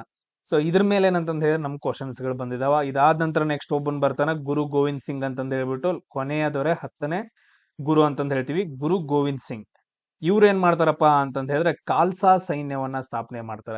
ಸಿಖ್ಖರನ್ನೆಲ್ಲರನ್ನು ಒಗ್ಗೂಡಿಸಿ ಒಂದು ಸೈನ್ಯವನ್ನ ಸ್ಥಾಪನೆ ಮಾಡ್ತಾರ. ಅದ್ರ ಹೆಸರೇನಪ್ಪಾ ಅಂತಂದ ಹೇಳಿದ್ರೆ ಖಾಲ್ಸಾ ಅಂತಂದ ಹೇಳ್ತೀವಿ. ಕ್ಲಿಯರ್ ಎಲ್ರಿಗೂ? ಸೇಮ್ ಅದೇ ತರ ನೆಕ್ಸ್ಟ್ ನೋಡ್ರಿ 1674ರಲ್ಲಿ ಏನಂತಂದ ಹೇಳಿದ್ರೆ ಮರಾಠ ಎಂಪೈರ್ ಸ್ಟಾರ್ಟ್ ಆಗತ್ತ. ಮರಾಠ ಸಾಮ್ರಾಜ್ಯ ಇದು ಬಹಳ ಇಂಪಾರ್ಟೆಂಟ್ ಆಗತ್ತ. ಮರಾಠ ಸಾಮ್ರಾಜ್ಯ ಸ್ಥಾಪನೆ ಆಗತ್ತ. ಸೊ ಸ್ಥಾಪನೆ ಮಾಡಿದವ್ರು ಯಾರಪ್ಪಾ ಅಂತಂದ ಹೇಳಿದ್ರೆ ಶಿವಾಜಿ, ಛತ್ರಪತಿ ಶಿವಾಜಿ ಅಂತಂದ ಹೇಳ್ತೀವಿ. ಆಮೇಲೆ ಮರಾಠ ಎಂಪೈರ್ ಅಲ್ಲಿ ನಮ್ಗೆ ತುಂಬಾ ಇಂಪಾರ್ಟೆಂಟ್ ಏನಾಗತ್ತೆ ಅಂತಂದ ಹೇಳಿದ್ರೆ ಇವ್ರನ್ನ ಬಿಟ್ರೆ ಪೇಶ್ವೆಗಳು ತುಂಬಾ ಇಂಪಾರ್ಟೆಂಟ್ ಆಗ್ತಾರೆ. ಆಮೇಲೆ ನೆಕ್ಸ್ಟ್ ಒಂದು ಒಪ್ಪಂದ ಬರುತ್ತ, ಪುರಂದರ ಒಪ್ಪಂದ ಅಂತಂದ ಹೇಳ್ತೀವಿ. ಈ ಪುರಂದರ ಒಪ್ಪಂದ ಯಾರ ನಡೆ ನಡೆಯುತ್ತಪ್ಪ ಅಂತಂದ ಹೇಳಿದ್ರೆ ಶಿವಾಜಿ ಮತ್ತು ಔರಂಗಜೇಬ್ ನಡೆ ನಡೆಯುತ್ತೆ. ಬಟ್ ಅದ್ರ ಔರಂಗಜೇಬ್ ಏನಪ್ಪಾ ಅಂತಂದ ಹೇಳಿದ್ರೆ ಒಬ್ಬ ರಾಯಭಾರಿನ ಕಳಿಸಿರ್ತಾರೆ, ಅಂದ್ರೆ ಅಧಿಕಾರಿಯನ್ನ ಕಳಿಸಿರ್ತಾರೆ. ಅವ್ರ ಹೆಸರು ಏನೋ ಐತ್ ನೋಡಿ. ಸೊ ಅವ್ರ ನಡುವೆ ಮತ್ತು ಶಿವಾಜಿ ನಡುವೆ ಏನಂತಂದ ಹೇಳಿದ್ರೆ ಒಪ್ಪಂದ ಆಗಿ 24 ಕೋಟೆಗಳನ್ನ ಏನಂತಂದ ಹೇಳಿದ್ರೆ ಕೊನೆಯಲ್ಲಿರೋ 24 ಕೋಟೆಗಳನ್ನ ಬಿಟ್ಕೊಡ್ತಾನ ಅಂತ ಆ ಪುರಂದರ ಒಪ್ಪಂದದಲ್ಲಿ ಐತ. ಅಂದ್ರೆ ತುಂಬಾ ಇಂಪಾರ್ಟೆಂಟ್ ಆಗತ್ತ ಅದು. ಅದಾದ ನಂತರ ನೆಕ್ಸ್ಟ್ ಪೇಶ್ವೆಗಳು ಏನಂತಂದ ಹೇಳಿದ್ರೆ ಆಳ್ವಿಕೆ ನಡೆಸ್ತಾ ಇರ್ತಾರ. ಮರಾಠ ಎಂಪೈರ್ ಅಲ್ಲಿ ಪೇಶ್ವೆಗಳು ತುಂಬಾ ಇಂಪಾರ್ಟೆಂಟ್ ಆಗ್ತದೆ. ನೀವು ನೋಡಿರ್ಬಹುದು ಬಾಜಿರಾವ್ ಮಸ್ತಾನಿ ಅಂತಂದ ಹೇಳಿ ಮೂವಿ ಬಂದಿರುತ್ತೆ. 1ನೇ ಬಾಜಿರಾವ್ನ ಮೇಲೆ ಅದು ಮೂವಿ. 1ನೇ ಬಾಜಿರಾವ್ ತುಂಬಾ ಏನಂತಂದ ಹೇಳಿದ್ರೆ ಪ್ರಸಿದ್ಧ ಸೇನಾ ಅಧಿಕಾರಿಗಳಾಗಿರ್ತಾರೆ ಅವರು, ಬಾಜಿರಾವ್. ಆಮೇಲೆ ಅವ್ರ ಮಗನು ಬರ್ತಾನೆ. ಸೇಮ್ ಅದೇ ತರ ಏನಂತಂದ ಹೇಳಿದ್ರೆ ಪೇಶ್ವೆಗಳು ಬರ್ತಾರೆ. ಆಮೇಲೆ ಇನ್ನೊಂದು ತುಂಬಾ ಇಂಪಾರ್ಟೆಂಟ್, ಮರಾಠ ಎಂಪೈರ್ ಅಲ್ಲಿ ಆ ಒಂದು ಅಧಿಕಾರಿಗಳ ವರ್ಗ ಬರುತ್ತೆ. ಈಗ ಫಾರ್ ಎಕ್ಸಾಂಪಲ್ ಏನಪ್ಪಾ ಅಂತಂದ ಹೇಳಿದ್ರೆ ನಾವ್ ಹೇಳ್ತೀವಿ ನವರತ್ನರು ಎಲ್ಲೆಲ್ಲಿ ಕಂಡು ಬರ್ತಾರ ಅಂತಂದೇಳಿ. ಗುಪ್ತರ ಕಾಲದಲ್ಲೂ ಕೂಡ ಏನಂತಂದ ಹೇಳಿದ್ರೆ 2ನೇ ವಿಕ್ರಮಾದಿತ್ಯನ ಆಳ್ವಿಕೆಯಲ್ಲಿ ಸೊ ಏನಪ್ಪಾ ಅಂತಂದ ಹೇಳಿದ್ರೆ ಯಾರು ಕಂಡು ಬರ್ತಾರ? ನವರತ್ನರು ಕಂಡು ಬರ್ತಾರ. ಅವ ಕಾಳಿದಾಸ ಅವರೆಲ್ಲ ಇರ್ತಾರ. ಆಮೇಲೆ ನೆಕ್ಸ್ಟ್ ನೋಡ್ರಿ, ಅವ್ರಾದ ನಂತರ ನೆಕ್ಸ್ಟ್ ನವರತ್ನರು ಎಲ್ಲಿ ಕಂಡು ಬರ್ತಾರ? ಅಕ್ಬರ್ನ ಆಸ್ಥಾನದಲ್ಲೂ ಕೂಡ ಏನಂತಂದ ಹೇಳಿದ್ರೆ ನವರತ್ನರು ಕಂಡು ಬರ್ತಾರ. ಆಮೇಲೆ ನೆಕ್ಸ್ಟ್ ಶ್ರೀಕೃಷ್ಣ ದೇವರಾಯ ಏನಿದ್ರಲ್ಲ, ಶ್ರೀಕೃಷ್ಣ ದೇವರಾಯ ವಿಜಯನಗರ ಸಾಮ್ರಾಜ್ಯ, ಅವರ ಆಸ್ಥಾನದಲ್ಲಿ ಕೂಡ ಏನಪ್ಪಾ ಅಂತಂದ ಹೇಳಿದ್ರೆ ನವರತ್ನರು ಕಂಡು ಬರ್ತಾರ. ಸೇಮ್ ಅದೇ ತರ ಏನಪ್ಪಾ ಅಂತಂದ ಹೇಳಿದ್ರೆ ಪಂಚಪ್ರಧಾನರು ಎಲ್ಲಿ ಕಂಡು ಬರ್ತಾರಪ್ಪ ಅಂತಂದ ಹೇಳಿದ್ರೆ ಪಂಚಪ್ರಧಾನರು ಹೊಯ್ಸಳ ಸಾಮ್ರಾಜ್ಯದಲ್ಲಿ ಕಂಡು ಬರ್ತಾರೆ. ಸೇಮ್ ಅದೇ ತರ ಮರಾಠ ವಂಶದಲ್ಲಿ ಏನಪ್ಪಾ ಅಂತಂದ ಹೇಳಿದ್ರೆ ಅಷ್ಟಪ್ರಧಾನರು ಕಂಡು ಬರ್ತಾರ. ಸೊ ಅಷ್ಟಪ್ರಧಾನರು ಅಂತಂದ ಹೇಳಿದ್ರೆ 8 ಜನ ಮುಖ್ಯಸ್ಥರು. ಅದರಲ್ಲಿ ಹೆಚ್ಚಿಗೆ ಆಡಳಿತವನ್ನ ಹೊಂದಿರುವಂತಹ ವ್ಯಕ್ತಿ ಯಾರಪ್ಪ ಅಂತಂದ ಹೇಳಿದ್ರೆ ಪೇಶ್ವೆ ಅಂತಂದ ಹೇಳ್ತೀವಿ. ಇಷ್ಟು ಪಾಯಿಂಟ್ಸ್ ಗಳನ್ನ ನೀವು ನೆನ್ಪಿಟ್ಕೊಳ್ಬೇಕು. ಆಮೇಲೆ ಇದ್ರ ಬಗ್ಗೆ ನಾವ್ ಏನಂತಂದ ಹೇಳಿದ್ರೆ ಡಿಸ್ಕಷನ್ ಮಾಡ್ತಾ ಹೋಗೋಣ. ನೆಕ್ಸ್ಟ್ ನೋಡ್ರಿ 1739ರಲ್ಲಿ ಏನಪ್ಪಾ ಅಂತಂದ ಹೇಳಿದ್ರೆ ಇನ್ನೊಬ್ಬ ಅಫ್ಘನ್ ದಾಳಿಕೋರ ನಾದಿರ್ ಶಾ ಏನ್ ಮಾಡ್ತಪ್ಪ ಅಂತಂದ ಹೇಳಿದ್ರೆ ನಮ್ಮ ಭಾರತ ದೇಶದ ಮೇಲೆ ದಾಳಿ ಮಾಡ್ತಾನ. ಸೊ ನಾದಿರ್ ಶಾ ಅಂತಂದ ಹೇಳ್ತೀವಿ. ಆಮೇಲೆ ಇದಾದ ನಂತರ ಕೆಲವೇ ದಿನಗಳಲ್ಲಿ ಬ್ರಿಟಿಷರ ವಿರುದ್ಧ ಹಾಗೂ ನಮ್ಮ ದೇಶೀಯ ಸಂಸ್ಥಾನ ರಾಜರ ವಿರುದ್ಧ ಆಮೇಲೆ ಫ್ರೆಂಚರ ವಿರುದ್ಧ ಏನಂತಂದ ಹೇಳಿದ್ರೆ ಯುದ್ಧಗಳು ಸ್ಟಾರ್ಟ್ ಆಗ್ತಾವ. ಸೊ ಅದನ್ನ ನಾವೇನಂತ ಹೇಳ್ತೀವಿ ಅಂತಂದ್ರೆ ಕಾರ್ನಾಟಿಕ್ ಯುದ್ಧಗಳು ಅಂತಂದ ಹೇಳ್ತೀವಿ. ಸೊ ಕಾರ್ನಾಟಿಕ್ ಪ್ರದೇಶ, ತಮಿಳುನಾಡದ ಆ ಪ್ರದೇಶದಲ್ಲಿ ಅಂತಂದ ಹೇಳಿದ್ರೆ ಕಾರ್ನಾಟಿಕ್ ಅಂತಂದ್ ಬರುತ್ತೆ. ಆ ಪ್ರದೇಶದಲ್ಲಿ ಯುದ್ಧಗಳು ಸ್ಟಾರ್ಟ್ ಆಗ್ತವ. ಅದ್ ಮೇನ್ ಯುದ್ಧಗಳು ಯಾರ್ಯಾರ ನಡುವೆ ಅಂತಂದ ಹೇಳಿದ್ರೆ ಇಂಗ್ಲಿಷ್ ಮತ್ತು ಫ್ರೆಂಚರ ನಡುವೆ. ಸೊ ಇವ್ರ ನಡುವೆ ನಡೀತಾ ಇರುತ್ತೆ. ಅದರಲ್ಲಿ ದೇಶೀಯ ರಾಜರುಗಳನ್ನ ಏನಪ್ಪಾ ಅಂತಂದ ಹೇಳಿದ್ರೆ ಇನ್ವಾಲ್ವ್ ಮಾಡ್ಕೊಂತಾರ. ಸೊ ಮೊದಲನೇ ಕಾರ್ನಾಟಿಕ್ ವಾರ್ ಯಾವಾಗ ನಡೆಯುತ್ತಪ್ಪ ಅಂತಂದ ಹೇಳಿದ್ರೆ 1748ರಲ್ಲಿ ನಡೆಯುತ್ತೆ. ಅದೊಂದು ಒಪ್ಪಂದದಿಂದ ಏನಂತಂದ ಹೇಳಿದ್ರೆ ಕೊನೆಗೊಳ್ಳುತ್ತೆ. ಆ ಒಪ್ಪಂದ ಯಾವ್ದಂತ ನನಗೆ ಹೇಳ್ರಿ. ಸೆಕೆಂಡ್ ಒಂದೇನಪ್ಪಾ ಅಂತಂದ್ ಹೇಳಿದ್ರೆ ಎರಡನೇ ಕಾರ್ನಾಟಿಕ್ ಯುದ್ಧ ನಡೆಯುತ್ತ ಅದೇ ಯಾವಾಗ ಅಂತಂದ್ ಹೇಳಿದ್ರೆ 1749ರಿಂದ 54ರವರೆಗೆ 1749ರಿಂದ 1754ರವರೆಗೆ ಎರಡನೇ ಕಾರ್ನಾಟಿಕ್ ವಾರ್ ಏನಂತಂದ್ ಹೇಳಿದ್ರೆ ನಡೆಯುತ್ತ. ಸೇಮ್ ಅದೇ ತರ ನೋಡ್ರಿ ಮೂರನೇ ಕಾರ್ನಾಟಿಕ್ ವಾರ್ ಅಂತಂದ್ ಬರುತ್ತಾ, ಚೆಕ್ ಮಾಡ್ರಿ ಒಂದ್ಸರಿ. ಸೊ ಆಮೇಲೆ ನೆಕ್ಸ್ಟ್ ಇಂಪಾರ್ಟೆಂಟ್ ಒಂದು ಯುದ್ಧ ಬರುತ್ತಾ, ಅದ್ ಯಾವ್ದಪ್ಪ ಅಂತಂದ್ ಹೇಳಿದ್ರೆ 1757 ಪ್ಲಾಸಿ ಕದನ ಅಂತಂದ್ ಹೇಳ್ತೀವಿ. ಏನಾಗತ್ತ 1757 ಪ್ಲಾಸಿ ಕದನ ಏನಿದು? ನೀವೆಲ್ಲರೂ ನೋಡಿರ್ಬಹುದು, ಬಂಗಾಳದ ನವಾಬ ಅಂತಂದ್ ಹೇಳ್ತೀವಿ. ಈ ಪ್ರದೇಶದಲ್ಲಿ ಏನಂತಂದ್ ಹೇಳಿದ್ರೆ ನವಾಬರ ಆಳ್ವಿಕೆ ನಡೆಸ್ತಾ ಇರ್ತಾರ. ಅದ್ರಲ್ಲೂ ಫೇಮಸ್ ಯಾರಪ್ಪ ಅಂತಂದ್ ಹೇಳಿದ್ರೆ ಸಿರಾಜುದ್ದೌಲ್. ಯಾರು? ಸಿರಾಜುದ್ದೌಲ್. ಎಸ್, ಇದರಲ್ಲಿ ಅದಕ್ಕಿಂತ ಮುಂಚೆ ಏನಂತಂದ್ ಹೇಳಿದ್ರೆ ಬಂಗಾಳದ ನವಾಬರ್ ಅಂತ ಬಂತಂದ್ ಹೇಳಿದ್ರೆ ಈ ಪ್ರದೇಶಗಳು ಯಾವ್ಯಾವ ಅಂತಂದ್ ಹೇಳಿದ್ರೆ ಇವಾಗಿಂದ ಪಶ್ಚಿಮ ಬಂಗಾಳ ಆಗಿರ್ಬೋದು, ಅದಾದ ನಂತರ ನೆಕ್ಸ್ಟ್ ಬಿಹಾರ, ಒಡಿಶಾ ಈ ಪ್ರದೇಶಗಳನ್ನ ಸೇರ್ಬಿಟ್ಟು ಏನಪ್ಪಾ ಅಂತಂದ್ ಹೇಳಿದ್ರೆ ಬಂಗಾಳ ಪ್ರಾಂತ್ಯ ಅಂತ ಕರಿತಾ ಇದ್ರು. ಆ ಪ್ರದೇಶದಲ್ಲಿ ನವಾಬರ ಆಳ್ವಿಕೆ ನಡೆಸ್ತಾ ಇದ್ರು. ಫಸ್ಟ್ ನವಾಬ ಯಾರಪ್ಪ ಅಂತಂದ್ ಹೇಳಿದ್ರೆ ಬಂಗಾಳದ ನವಾಬರ ಸ್ಥಾಪನೆಯನ್ನ ಮಾಡಿದವನ್ ಯಾರಂತಂದ್ ಹೇಳಿದ್ರೆ ಮುರ್ಷಿದ್ ಕುಲಿ ಖಾನ್ ಅಂತಂದ್ ಹೇಳ್ತೀವಿ. ಯಾರು? ಮುರ್ಷಿದ್ ಕುಲಿ ಖಾನ್ ಅಂತಂದ್ ಹೇಳ್ತೀವಿ, ಅಥವಾ ಮುರ್ಷಿದ್ ಅಲಿ ಖಾನ್. ಇವ್ರೇನಂತಂದ್ ಹೇಳಿದ್ರೆ ಬಂಗಾಳದ ನವಾಬರ ಸಾಮ್ರಾಜ್ಯವನ್ನ ಸ್ಥಾಪನೆ ಮಾಡ್ತಾರ. ಅದು ಇವ್ರಾದ ನಂತರ ನೆಕ್ಸ್ಟ್ ಯಾರು ಬರ್ತಾರಪ್ಪ ಅಂತಂದ್ ಹೇಳಿದ್ರೆ ಸಿರಾಜುದ್ದೌಲ್ ಆಳ್ವಿಕೆ ನಡೆಸೋಕ್ ಸ್ಟಾರ್ಟ್ ಮಾಡ್ತಾನ ಈ ಪ್ರದೇಶದಲ್ಲಿ. ಈ ಪ್ರದೇಶದಲ್ಲಿ ಏನಂತಂದ್ ಹೇಳಿದ್ರೆ ಇವನು ಕೂಡ ಏನ್ ಮಾಡಿರ್ತಾನ, ಬ್ರಿಟಿಷರಿಗೆ ಪರ್ಮಿಷನ್ ಕೊಟ್ಟಿರ್ತಾನೆ, ನೀವು ವ್ಯಾಪಾರಗಳನ್ನ ನಡ್ಸ್ಕೊಳ್ರಿ, ಬಟ್ ಆದ್ರ ದಸ್ತಕಗಳನ್ನ ಯೂಸ್ ಮಾಡ್ಕೊಳ್ರಿ, ಅಂದ್ರೆ ಪರ್ಮಿಷನ್ ದಸ್ತಕಗಳನ್ನ ಯೂಸ್ ಮಾಡ್ಕೊಂಡು ಏನಂತಂದ್ ಹೇಳಿದ್ರೆ ನೀವು ವ್ಯಾಪಾರ ಮಾಡ್ರಿ ಅಂತಂದ್ ಹೇಳ್ತಾರ. ಬಟ್ ಆದ್ರೆ ಇಂಗ್ಲಿಷ್ ಏನ್ ಮಾಡ್ತಾರ ಅಂತಂದ್ ಹೇಳಿದ್ರೆ ಅದಕ್ಕೆ ಒಪ್ಪಂಗಿಲ್ಲ. ಆಮೇಲೆ ಇಲ್ಲಿ ಕೋಲ್ಕತ್ತಾ ಅಂತಂದ್ ಹೇಳಿ ಬರುತ್ತಲ್ಲ, ಕೋಲ್ಕತ್ತಾ ಪಶ್ಚಿಮ ಬಂಗಾಳದಲ್ಲಿ. ಕೋಲ್ಕತ್ತಾದಲ್ಲಿ ಏನಂತಂದ್ ಹೇಳಿದ್ರೆ ಒಂದು ಕೋಟೆಯನ್ನ ಕಟ್ಟಕ್ ಸ್ಟಾರ್ಟ್ ಮಾಡ್ತಾರೆ. ಅದನ್ನ ಬಿಗಿ ಭದ್ರತೆ ಮಾಡ್ಕೊಂತಾರ. ಅಲ್ಲಿ ಸೈನಿಕರನ್ನ ಏನಂತಂದ್ ಹೇಳಿದ್ರೆ ನೇಮಿಸ್ತಾರೆ. ಯಾರು? ಬ್ರಿಟಿಷರು. ಇದೆಲ್ಲ ಏನಂತಂದ್ ಹೇಳಿದ್ರೆ ಸಿರಾಜುದ್ದೌಲ್ಗೆ ಇಷ್ಟ ಆಗಂಗಿಲ್ಲ. ಸೊ ಅದಕ್ಕೋಸ್ಕರ ಸಿರಾಜುದ್ದೌಲ್ ಏನಂತಂದ್ ಹೇಳಿದ್ರೆ ಈಸ್ಟ್ ಇಂಡಿಯಾ ಕಂಪನಿ ಅಂದ್ರೆ ಬ್ರಿಟಿಷರ ವಿರುದ್ಧ ಯುದ್ಧವನ್ನ ಮಾಡ್ತಾರ. ಅದೇ ಯಾವ ಯುದ್ಧ ಅಂತಂದ್ ಹೇಳಿದ್ರೆ ಪ್ಲಾಸಿ ಕದನ ಅಂತಂದ್ ಹೇಳ್ತೀವಿ. 1757ರಲ್ಲಿ ನಡೆಯುತ್ತೆ. ಈ ಯುದ್ಧದಲ್ಲಿ ಏನಂತಂದ್ ಹೇಳಿದ್ರೆ ಸಿರಾಜುದ್ದೌಲ್ ಕೊಂದಾಗ್ತಾರ. ಅದಾದ ನಂತರ ನೆಕ್ಸ್ಟ್ ಯಾರು ಬರ್ತಾರಪ್ಪ ಅಂತಂದ್ ಹೇಳಿದ್ರೆ ಮಲಿಕ್ ಕಾಫರ್ ಬರ್ತಾನ. ಸೊ ಮಲಿಕ್ ಕಾಫರ್ ಅಲ್ಲ, ನೋಡ್ರಿ ಯಾರು? ಮೀರ್ ಜಾಫರ್. ಮೀರ್ ಜಾಫರ್. ಸೊ ಮೀರ್ ಜಾಫರ್ನ ಏನಪ್ಪಾ ಅಂತಂದ್ ಹೇಳಿದ್ರೆ ನವಾಬನನ್ನಾಗಿ ಮಾಡ್ಕೊಂತಾರ. ಇವನು ಕೂಡ ಕೈಗೊಂಬೆ ಆಗಿರಕ್ ಇಷ್ಟ ಪರಂಗಿಲ್ಲ. ಇವನ್ ಬಿಡಿಸ್ಬಿಟ್ಟು ಇವನ ಅಳಿಯನಾದ ಮೀರ್ ಕಾಸಿಂನನ್ನ ಏನಂತಂದ್ ಹೇಳಿದ್ರ ಮತ್ತೆ ಬಂಗಾಳದ ನವಾಬನನ್ನಾಗಿ ಮಾಡ್ತಾರ. ಬಟ್ ಆದ್ರೆ ಇಲ್ಲೂ ಕೂಡ ಏನಾಗತ್ತಂತಂದ್ ಹೇಳಿದ್ರೆ ಮೀರ್ ಕಾಸಿಮ್ ಅವನು ಸ್ವತಂತ್ರವಾಗಿರೋಕ್ ಟ್ರೈ ಮಾಡ್ತಾನ. ಅವಾಗ ಮತ್ತೆ ಮೀರ್ ಕಾಸಿಂನನ್ನ ತೆಗೆದು ಹಾಕಿ ಮೀರ್ ಜಾಫರ್ನನ್ನ ಏನ್ ಮಾಡ್ತಾರ ಅಂತಂದ್ ಹೇಳಿದ್ರೆ ನವಾಬನನ್ನಾಗಿ ಮಾಡ್ತಾರ. ಅವಾಗ ಮೀರ್ ಕಾಸಿಮ್ ಸಿಟ್ಟು ಬರುತ್ತೆ. ಆ ಸಿಟ್ ಬಂದಾಗ ಏನಂತಂದ್ ಹೇಳಿದ್ರೆ ಮೀರ್ ಕಾಸಿಮ್ಮು ಅದ್ರ ಜೊತೆಗೆ ಏನಂತಂದ್ ಹೇಳಿದ್ರೆ ಸೂಜಾ ಉದ್ದೌಲ್ ಅಂತಂದ್ ಹೇಳಿ ಅವರು, ಅದಾದ ನಂತರ ಎರಡನೇ ಶಾ ಆಲಂ, ಮೊಘಲರ ದೊರೆಯಾದಂತಹ ಎರಡನೇ ಶಾ ಆಲಮ್ಮು, ಆಮೇಲೆ ಅವಧ್ನ ಶೂಜಾ ಉದ್ದೌಲ್, ಆಮೇಲೆ ಮೀರ್ ಕಾಸಿಮ್, ಈ 3 ಜನ ಸೇರ್ಬಿಟ್ಟು ಒಂದು ಆರ್ಮಿಯನ್ನ ರಚನೆ ಮಾಡ್ಕೊಂತಾರ. ಯಾರ ವಿರುದ್ಧ ಹೋರಾಟ ನಡೆಸ್ತಾರ ಅಂತಂದ್ ಹೇಳಿದ್ರೆ ಈಸ್ಟ್ ಇಂಡಿಯಾ ಕಂಪನಿ ವಿರುದ್ಧ. ಅದನ್ನ ನಾವು ಏನಂತ ಕರಿತೀವಿ ಅಂದ್ರೆ 1764ರ ಬಕ್ಸಾರ್ ಕದನ ಅಂತಂದ್ ಹೇಳ್ತೀವಿ. ಯಾವ ಕದನ ಅಂತಂದ್ ಹೇಳ್ತೀವಿ? ಬಕ್ಸಾರ್ ಕದನ. ಈ ಯುದ್ಧದಲ್ಲಿ ಏನಂತಂದ್ ಹೇಳಿದ್ರೆ ಮೀರ್ ಕಾಸಿಂನನ್ನ ಏನಪ್ಪಾ ಅಂತಂದ್ ಹೇಳಿದ್ರೆ ಕೊಂದಾಕ್ತಾರ. ಆಮೇಲೆ ಎರಡನೇ ಶಾ ಆಲಂ ಮತ್ತು ಶೂಜಾ ಉದ್ದೌಲ್ ನಡುವೆ, ಅಂದ್ರೆ ಎರಡನೇ ಶಾ ಆಲಂ ಶೂಜಾ ಉದ್ದೌಲ್ ಮತ್ತು ಬ್ರಿಟಿಷರ್ ನಡುವೆ ಒಂದು ಒಪ್ಪಂದ ಆಗತ್ತ 1765ರಲ್ಲಿ. ಅದೇ ಯಾವ ಒಪ್ಪಂದ ಅಂತಂದ್ ಹೇಳಿದ್ರೆ ಅಲಹಾಬಾದ್ ಒಪ್ಪಂದ ಅಂತಂದ್ ಹೇಳ್ತೀವಿ. ಯಾವುದು? ಅಲಹಾಬಾದ್ ಒಪ್ಪಂದ ಅಂತಂದ್ ಹೇಳ್ತೀವಿ. ಆಮೇಲೆ ಅದ್ರ ಜೊತೆಗೆ 1765ರಲ್ಲಿ ಏನಪ್ಪಾ ಅಂತಂದ್ ಹೇಳಿದ್ರೆ ದ್ವಿಮುಖ ಸರ್ಕಾರ ಸ್ಟಾರ್ಟ್ ಆಗತ್ತ. ದ್ವಿಮುಖ ಸರ್ಕಾರ ಪದ್ಧತಿ ಏನಂತಂದ್ ಹೇಳಿದ್ರೆ ಸ್ಟಾರ್ಟ್ ಆಗುತ್ತೆ. ಏನದು ದ್ವಿಮುಖ ಸರ್ಕಾರ ಪದ್ಧತಿ ಅಂತಂದ್ ಹೇಳಿದ್ರೆ, ಈಗ ಇಂಡಿಯಾದಲ್ಲಿ ಅಂತಂದ್ ಹೇಳಿದ್ರೆ ರಾಜ ಇರ್ತಾನ ಅಂತ ಅನ್ಕೊಡ್ರಿ. ಈಗ ನವಾಬರು, ಇವರು ಬಂಗಾಳದ ನವಾಬರು, ಇವ್ರು ಏನಂತಂದ್ ಹೇಳಿದ್ರೆ ಜಸ್ಟ್ ನ್ಯಾಯವನ್ನ ಒದಗಿಸ್ಕೊಡೋದು, ಇದು ಒಂದು. ಅದಾದ ನಂತರ ತೆರಿಗೆ ಏನ್ ಬರುತ್ತಲ್ಲ, ಆ ತೆರಿಗೆ ಏನಿಲ್ಲ ಅಂತ ಹೇಳಿದ್ರೆ ಬ್ರಿಟಿಷರ್ ಏನಪ್ಪಾ ಅಂತಂದ್ರೆ ಕಲೆಕ್ಟ್ ಮಾಡೋದು. ಇಂತ ಒಂದು ಪದ್ಧತಿಯನ್ನ ಸ್ಟಾರ್ಟ್ ಮಾಡ್ತಾರೆ. ಎರಡು ಮುಖ, ಒಂದು ನ್ಯಾಯವನ್ನು ಒದಗಿಸಿಕೊಟ್ರೆ, ಇನ್ನೊಂದೇನಪ್ಪಾ ಅಂತಂದ್ ಹೇಳಿದ್ರೆ ತೆರಿಗೆಯನ್ನ ಕಲೆಕ್ಟ್ ಮಾಡೋದು. ಸೊ ಈ ಪದ್ಧತಿಯನ್ನ ರಾಬರ್ಟ್ ಕ್ಲೈವ್ ಸ್ಟಾರ್ಟ್ ಮಾಡ್ತಾನೆ. ಯಾರು ಸ್ಟಾರ್ಟ್ ಮಾಡ್ತಾರ? Robert Clive. ಇದು ತುಂಬಾ ಇಂಪಾರ್ಟೆಂಟ್ ಆಗುತ್ತೆ. ಈ ಪಾಯಿಂಟ್ಸ್ ಗಳನ್ನ ನೀವು ನೆನ್ಪಿಟ್ಕೋಬೇಕು. ಆಮೇಲೆ ಅದಕ್ಕಿಂತ ಮುಂಚೆ ಏನಂತಂದ್ ಹೇಳಿದ್ರೆ 1761ರಲ್ಲಿ 3ನೇ ಪಾನಿಪತ್ ಕದನ ನಡೆಯುತ್ತೆ. ಯಾರ್ಯಾರ ನಡುವೆ? ಮರಾಠರು ಮತ್ತು ಅಹಮದ್ ಶಾ ಅಬ್ದಾಲಿ ನಡುವೆ. ಸೊ ಯಾರ್ಯಾರ ನಡುವೆ ಅಂತಪ್ಪ ಅಂತಂದ್ ಹೇಳಿದ್ರೆ ಅಹಮದ್ ಶಾ ಅಬ್ದಾಲಿ ಮತ್ತು ಮರಾಠರ ನಡುವೆ 1761ರಲ್ಲಿ 3ನೇ ಪಾನಿಪತ್ ಕದನ ನಡೆಯುತ್ತ. ಇದು ಏನಪ್ಪಾ ಅಂತಂದ್ ಹೇಳಿದ್ರೆ ಇಂಪಾರ್ಟೆಂಟ್ ಆಗತ್ತ. ನಾವು ಬ್ಯಾಟಲ್ ಆಫ್ ಬಕ್ಸರ್ ಬಗ್ಗೆ ನಾವು ಡಿಸ್ಕಷನ್ ಮಾಡಿದ್ವಿ, ಇಲ್ಲಿವರೆಗೆ ಏನ್ ಡಿಸ್ಕಷನ್ ಮಾಡಿದ್ವಲ್ಲ. ಸೊ ಯಾರ್ಯಾರ ನಡುವೆ ಅಂತಂದ್ ಹೇಳ್ಬಿಟ್ಟು, ಸೊ ಅದನ್ನ ನೋಡ್ಕೋಬೇಕು. ಯಾರ್ಯಾರು?